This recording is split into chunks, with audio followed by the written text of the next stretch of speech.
ओम शांति। नमस्कार मेरे सभी भाई बहनों।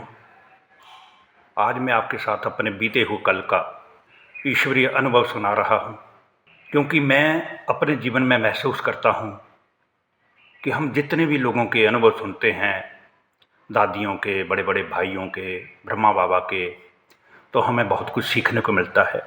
तो इसी कड़ी में मैं आज अपना अनुभव आप सबके साथ शेयर करना चाहता हूँ।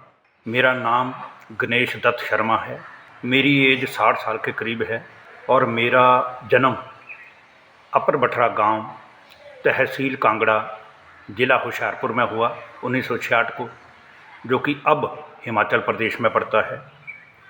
मेरे पिताजी किसान थे और साथ में उनका दूध का कारोबार भी था, तो वो बहुत मेहनती थे।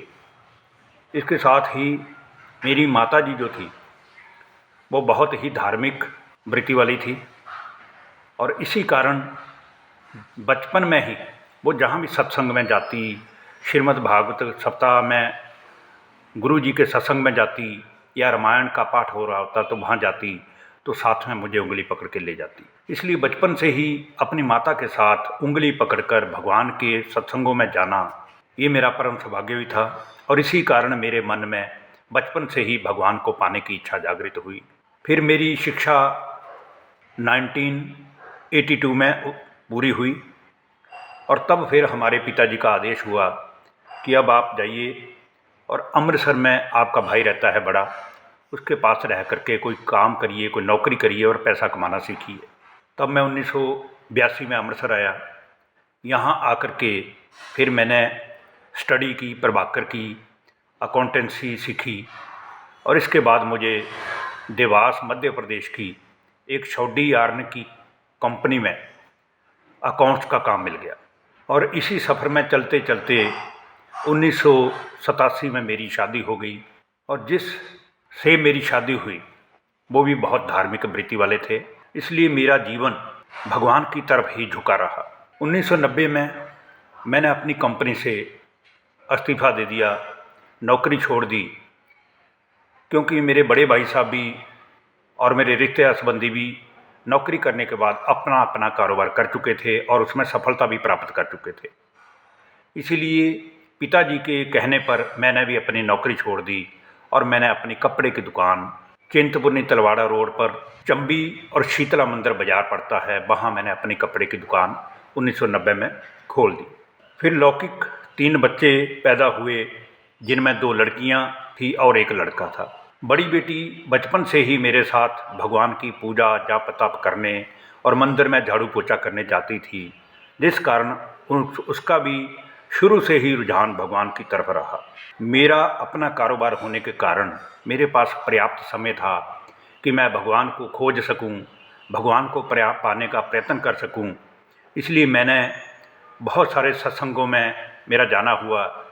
जैसे मैं किसी का नाम नहीं, किसी संस्था का लूँगा, लेकिन मुझे लगता है कि उस एरिए में जो भी संस्था थी, मैं हर संस्था में हर गुरु जी के पास उनके प्रवचन सुनने गया, उनका साहित्य खरीदा, उनकी जीवन कहानियाँ पढ़ी, लेकिन कहीं से भी मुझे भगवान से मिलने का सौभाग्य प्राप्त नहीं हुआ, और मन मेरा वैसे का वैसा ही खाली बना रहा, जिसमें परमात्मा के साथ का अनुभव नहीं हो रहा था। बचपन से ही भगवान को पाने की, मिलने की जो तड़फन मेरे मन में थी, तो उस कारण से ही मैं अजीबोगरीब ख्यालों से बचपन में उलझा रहता कि कब मुझे भगवान मिलेंगे। और साथ ही साथ बचपन में मैंने जब होश संभाली तो मैंने क्या देखा कि हमारे घर परिवार में या हमारे रिश्तेदार संबंधियों के या गांव के जितने भी लोगों के हम आना जाना था हमारा, या जिस एरिया में भी हम जाते थे, तो मैंने देखा कि हर घर में हमारी बहनों की, हमारी माताओं की कोई विशेष इज्जत नहीं थी। मान लीजिए कि किसी माता ने या किसी बहन ने कहीं गुरु जी के सत्संग में जाना है, या कहीं कीर्तन हो रहा है, भगवान का नाम लिया जा रहा है, वहाँ जाना है, तो उनको अपने पति से परमिशन लेनी पड़ती थी, और जब वो परमिशन मांगती थी तो उन्हें ये कह करके चुप करा दिया जाता था कि भगवान तो आप और हमारे सबके बीच में है, तो बाहर कहाँ ढूंढने जा रही हो, सत्संग में भगवान थोड़ी मिलते हैं। क्योंकि उनका ये मानना था कि हम अपने घर परिवारों में जो एक मंदिर छोटा सा बनाया होता है और उसमें जो मूर्ति रखी होती है, उसी के लिए हम धूप दीप करते हुए आरती बंदन करते हैं, तो हमें लगता है कि हमारी भगवान की पूजा स्वीकार हो गई। दूसरी तरफ हम कहते हैं कि भगवान हमारे बीच में मौजूद है। तो इसलिए ऐसा सोचते सोचते मेरा जीवन जो है वो बदला और मेरे मन में भगवान के प्रति भी विद्रोह की भावना इसलिए पैदा हो गई कि अगर इन माताओं बहनों के अंदर भी भगवान है तो फिर जब ये पुरुष लोग इनको मारते हैं, इनको पीटते हैं, इनको चुप करा दिया जाता है, तो क्या इनके अंदर का जो भगवान है वो सोया रहता है? उसको जरा भी इनकी वेदना नहीं आती? जबकि द्रौपदी के लिए तो कहा गया है कि उसकी लाज रखने के लिए भगवान ने कितनी ही साड़ियाँ उसको साथ दी जिस कारण उसकी लाज बच गई। तो क्या ये जो माताएं, कन्याएं हैं, बहनें हैं, ये पूरा दिन काम करती हैं और कहीं अगर सत्संग में या भगवान के नाम लेने के बहाने कहीं जाना चाहती हैं तो उनके पैरों में बीड़ियाँ डाल दी जाती हैं, उनके साथ मारपीट की जाती है। बस इसी विद्रोह की भावना ने मेरे अंदर भगवान को पाने की जिद पैदा कर दी कि अब भगवान को पाऊंगा और भगवान को पा करके मैं भगवान से पूछूंगा कि आखिर इस नारी को बनाया ही क्यों? अगर इसके साथ इतने अत्याचार ही होने हैं तो इससे तो बेहतर है कि इससे बनाया ही नहीं जाता। जब मैंने कपड़े की दुकान कर ली तो उसके बाद मैंने गीता, रामायण, वेद, शास्त्र, शिव पुराण, दुर्गा सप्तशती और मुझे लगता है कोई भी ऐसा शास्त्र नहीं था, इवन देन की अंक ज्योतिष, नंबरोलॉजिकल सिस्टम, ये सारे का सारा मैं ले आया खरीद के। और एक ज्योतिषी मेरे संपर्क में थे जिन्होंने ज्योतिष में एमए की हुई थी, उनके संपर्क के साथ मुझे उनसे बहुत कुछ सीखने को मिला। उन्होंने मुझे बताया कि गणेश जी, आपकी शादी कैसे हो गई? आपके जीवन में तो राजयोग लिखा था। अब इतनी तो बुद्धि मेरे में थी नहीं कि राजयोग क्या होता है और मेरी शादी क्यों हो गई है, लेकिन इतना मुझे मालूम था कि बचपन से ही मेरा शादी करने का मन नहीं होता था, क्योंकि मैं देखता था कि माताओं बहनों की हालत क्या है। फिर जब मैंने गीता पढ़ी तो गीता में स्पष्ट तौर पर लिखा गया है कि काम क्रोध नरक के द्वार हैं। एक तरफ काम क्रोध नरक के द्वार हैं और दूसरी तरफ मैं देखता था कि हमारा तो जीवन ही इन विकारों के वशीभूत है। हम तो स्वयं ही इनके वशीभूत हैं। हमारे अंदर काम भावना भी है, वासना भी है और हमारे अंदर क्रोध की भावना भी है। तो ये सब जो ओपोजिट शब्द थे तो मुझे ये प्रेरित करते थे कि मैं कैसे भी करके भगवान की खोज में सन्यासी बन करके निकलूं। फिर ऐसे कपड़े की दुकान करते करते हम उस समय आरती गाते थे और बचपन से ही माता पिता के घर में भी जब हम आरती गाते थे तो उस आरती की बड़ी ही प्रसिद्ध लाइन है, विषय विकार मिटाओ पाप हरो देवा, और तुम पार ब्रह्म परमेश्वर हम सबके स्वामी।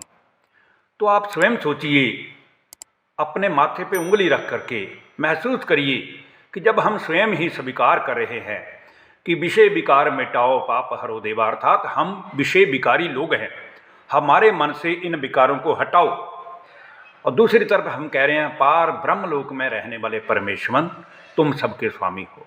तो फिर हम ये कैसे कह रहे हैं कि भगवान हम सबके अंदर है? फिर हम ये कैसे कह रहे हैं कि काम विकार के बिना ये दुनिया नहीं चलेगी? क्योंकि जब मैं स्कूल में पढ़ता था तो वहाँ भी दीवारों पर लिखा होता था, पवित्रता ही सुख शांति की जननी है। और जितने भी हमारे देवी देवताएं हुए हैं, उन देवी देवताओं के भी मुकुट पे आपने देखा होगा मोर का पंख लगा होता है, और मोर को अंतर्राष्ट्रीय पवित्र पक्षी कहा गया है। क्योंकि सतयुग और त्रेता युग में जो देवी देवताओं की सृष्टि थी, जो भारत तो सोने की चिड़िया था, तो वहाँ भी काम विकार की आग नहीं थी। बच्चे तो पैदा होते थे, बच्चे तो श्री लक्ष्मी नारायण जी के थे, बच्चे तो श्री सीताराम जी के भी थे, लेकिन वो काम विकार से नहीं पैदा होते थे। वहाँ भी एक सृष्टि को चलाने का एक नियम था जिसके प्रमाण वो सृष्टि चलती थी। लेकिन वहाँ नारी का दर्जा इतना ऊंचा था, जो आज नारी को हम कहने मात्र तो कह देते हैं कि जिस घर में नारी की पूजा होती है वहाँ देवताओं का वास होता है। लेकिन सतयुग और त्रेता युग में तो नारी इतनी पूज्य थी कि श्री लक्ष्मी नाम पहले और नारायण नाम बाद में आता था, श्री सीता नाम पहले और राम का नाम बाद में आता था, श्री राधा नाम पहले और श्याम का नाम बाद में आता था। इसीलिए कहते हैं श्री लक्ष्मी नारायण की पूजा, श्री सीता राम की पूजा, श्री राधे श्याम की पूजा।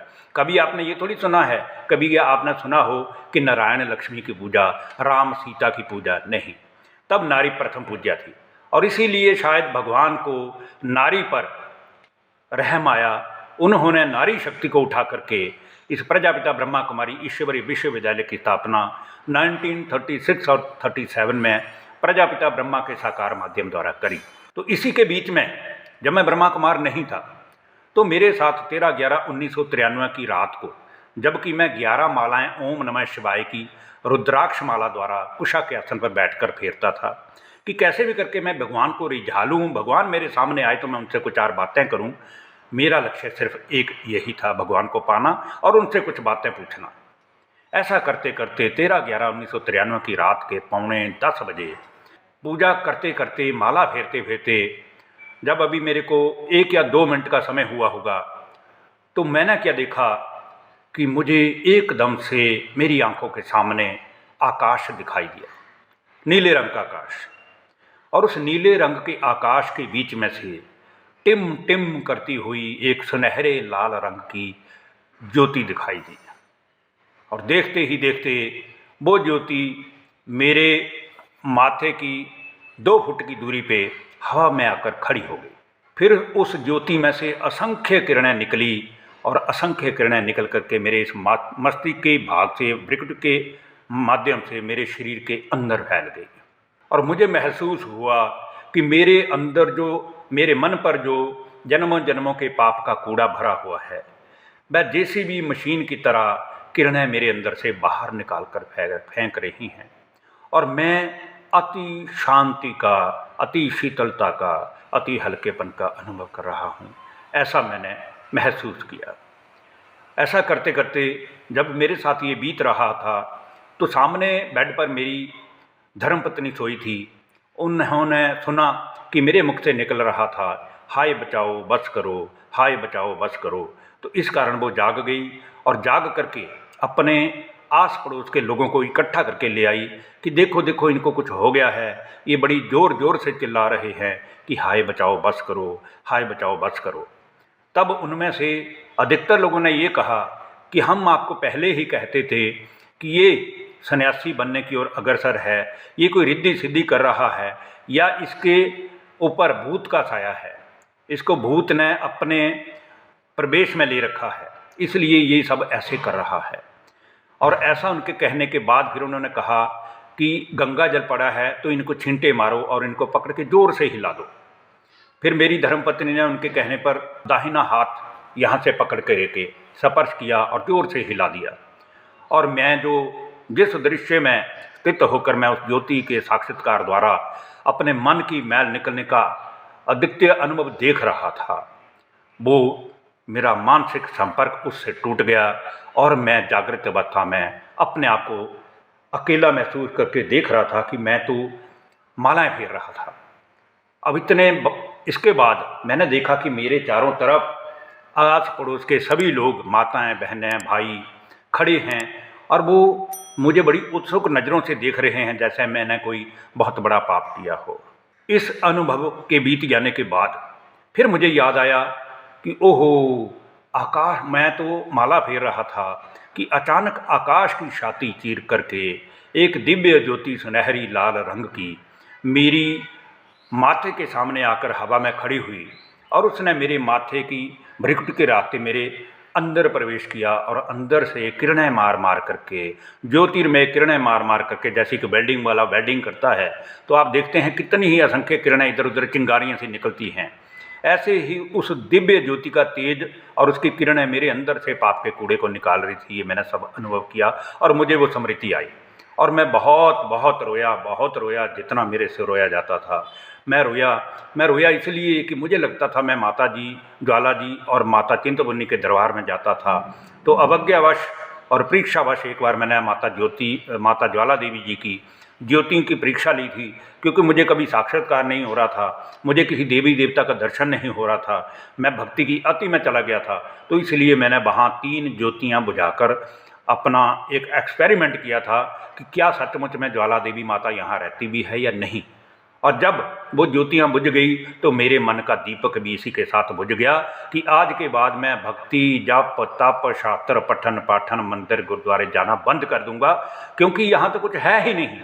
जिन देवियों की पूजा करते करते मुझे इतनी उम्र बीत गई, वो देवियाँ तो वास्तव में यहाँ रहती ही नहीं। ये कुछ ऐसे प्रश्न थे जिनके ऊपर गहन चिंतन करते हुए मुझे भगवान की प्राप्ति नहीं हो रही थी।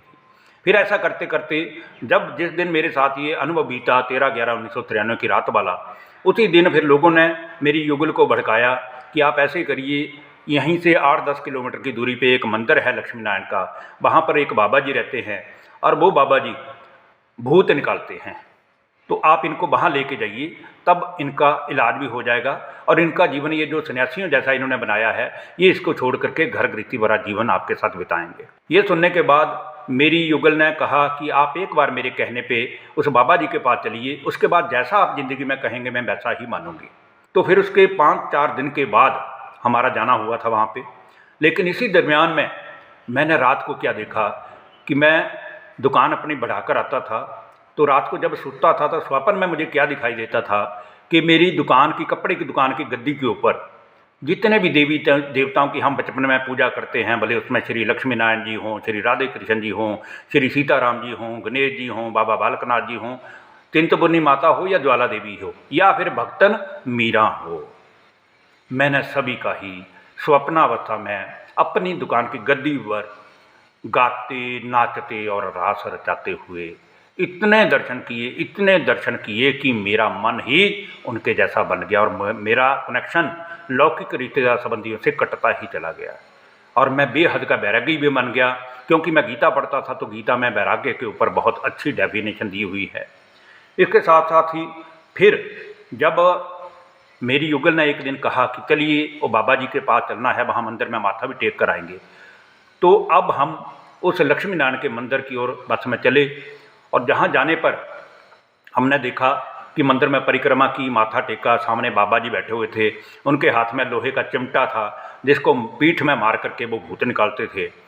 तो मैंने देखा उनकी तरफ और सामने मेरी नज़र पड़ी तो मैंने देखा कि वहाँ ब्रह्मा कुमारी बहनों ने कुछ बड़े अटपटे ढंग के चित्र लगा रखे थे, बड़े बड़े, जिनके ऊपर एक चित्र था जिसमें कार को नाक लगाया था और कार के ऊपर आंखें लगाई हुई थी। तो वो चित्र मेरे को आकर्षित कर रहा था। फिर मैंने अपनी पत्नी को कहा कि आइए चलिए हम पहले वहाँ इन बहनों के पास देखते हैं कि ये क्या समझाती हैं। फिर मैं अपनी युगल को लेकर के वहाँ पर गया तो वहाँ मुझे ब्रह्मा कुमारी आश्रम देहरा की ब्रह्मा कुमारी अनीता बहन जी से आमना सामना हुआ, जो कि उस समय वहाँ सेंटर इंचार्ज थी और आजकल वो दिल्ली में RK पुरम की सेंटर इंचार्ज हैं। तो उस बहन से जाते ही मैंने प्रश्न किया कि ब्रह्म कुमारी जी, क्या आपकी संस्था में मुझे भगवान मिल जाएंगे? क्या आपकी संस्था में या उससे पहले मुझे आपके गुरुजी से नामदान लेना पड़ेगा? उसकी क्या व्यवस्था है, मुझे बताइए। तो उस ब्रह्मा कुमारी बहन ने बड़ी ही पावरफुल दृष्टि मुझे दी और बड़ी ही विवेकपूर्ण मेरी बातें सुनी।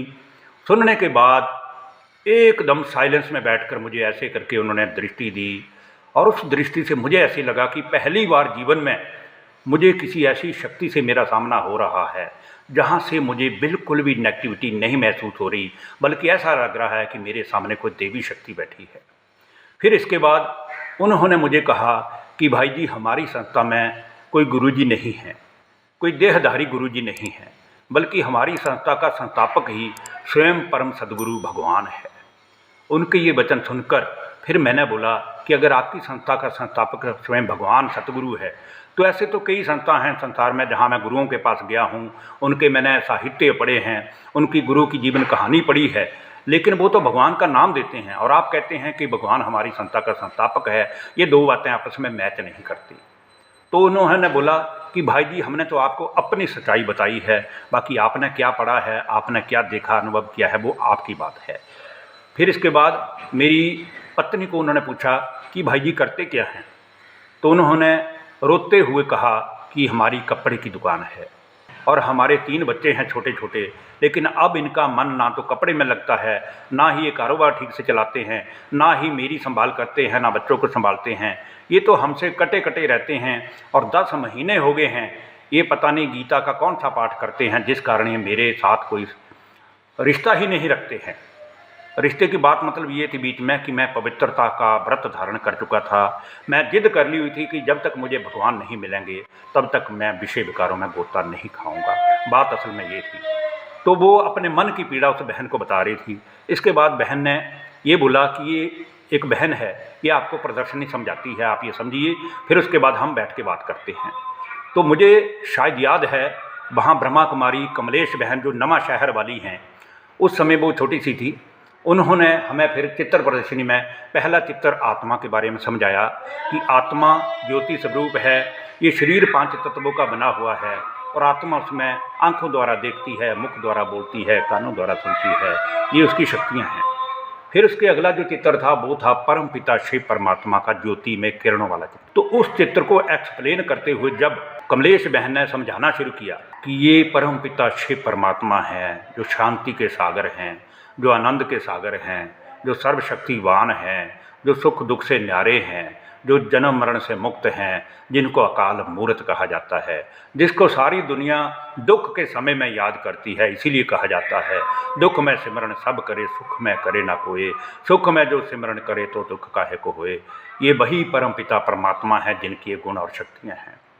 अब मेरे भाइयों और बहनों, मैं उस चित्र को समझ रहा था और वो बहन उस चित्र को समझा रही थी कि अचानक ही मुझे याद आया कि यही तो वो 13/11/1993 की रात का दिव्य अनुभव था मेरा, और यही तो वो ज्योति थी जो आकाश मार्ग से मुझे मिलने आई थी और ऐसे 2 फुट हवा में खड़ी होकर उसने मेरे माथे की भ्रुकुटी गिराते मेरे शरीर में प्रवेश करके पाप का कूड़ा निकाला था।